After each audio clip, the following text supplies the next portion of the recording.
This is TV Ontario's La Chaîne Française.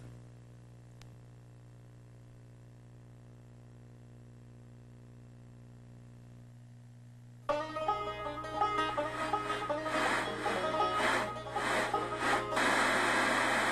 not a big fan of the marketing of science fiction. Mahatma Gandhi was once asked what he thought of Western civilization. He thought for a moment and replied, "That would be very nice." The marketing of science fiction, that would be a great idea. I wish someone would undertake such a thing. I'm Commander Rick, and today I'm going to show you how science fiction and comic books can help you to achieve financial independence. Imagine large amounts of money for no work. As well, I can pour acid on this book, and because it's science fiction, it wipes right off. Then I'll talk with Stella Stevens about how comic books maintain her youthful complexion. You'll also receive this Ninja Ginsu knife. Make decorative radishes or defend yourself. Here's how to order yours, absolutely free. Our operator, Nancy, is standing by. Nancy?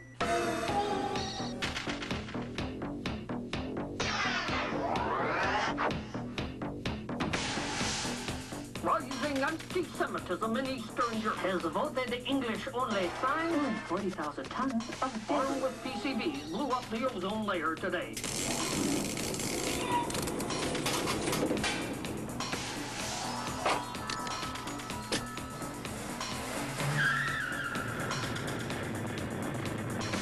Standing by for solid rocket booster separation.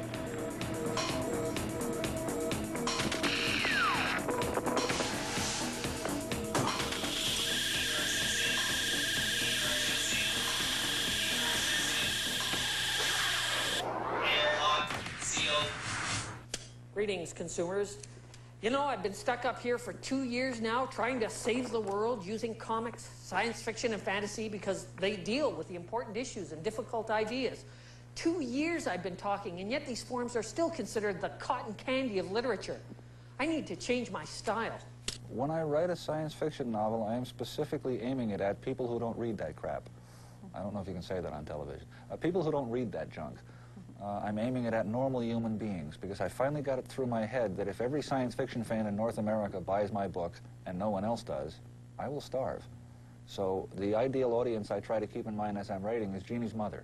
She reads a lot, but And she's not a science fiction fan. not exclusively science fiction. So if I can make it comprehensible to her, it's available to anybody, and any other way lies bankruptcy. Yeah, maybe my problem is marketing. Okay, shoppers, let's go shopping. This is it. Look what I have for you, one of the first science fiction stories to reach the mass market. It's Frank Herbert's Dune. Look at this. Isn't this lovely? Story of the year in Astounding Magazine, but Frank couldn't find a publisher to put it in book form. Let's go to the phones and talk to Jack Vance. He's a satisfied customer and a friend of Frank Herbert. Frank went out and tried to peddle the thing for hardcover, but he couldn't do it. Worked very hard at it. Nobody'd publish it. Nobody'd publish it. Finally, he got a publisher that mainly did welding, books on welding and how to fix Volkswagens, named it Chilton. Did automobile manuals, take a chance on it. And the rest is history, of course. Chilton produced Frank's Dune, and the thing was a runaway success. And why? No one knows, except that I've heard it said that there was some aspects of Dune that appealed to the hippies, and so it became a tremendous bestseller. Frank was pressed to do more Dunes, and he really didn't have the material for them. He ground stuff out, made thousands and thousands of dollars on them.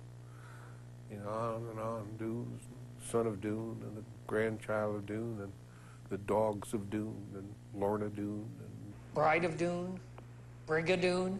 Talk to you later, Jack. Of course, every science fiction and fantasy writer has a horror story or two about how their works have been abused, confused, and misused.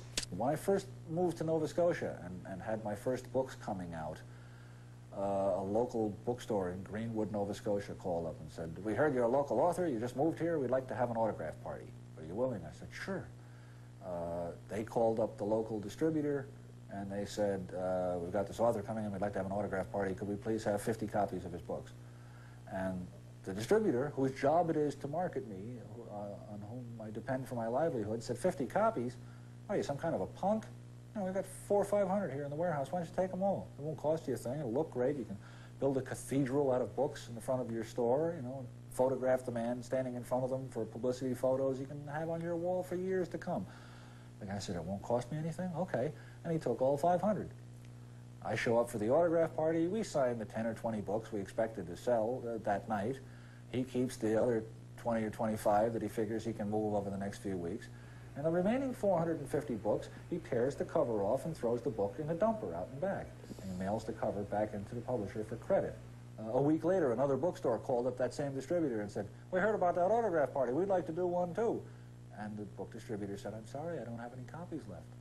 I said, but look, we really liked it. The guy's a local author. Could you reorder? They said, reorder? We had 450 returns out of 500 on this lemon. This is a stiff. This turkey's not going anywhere. No, we wouldn't take a chance on it. Decisions like that get made every day. If loving Moebius is a sin, then I am guilty.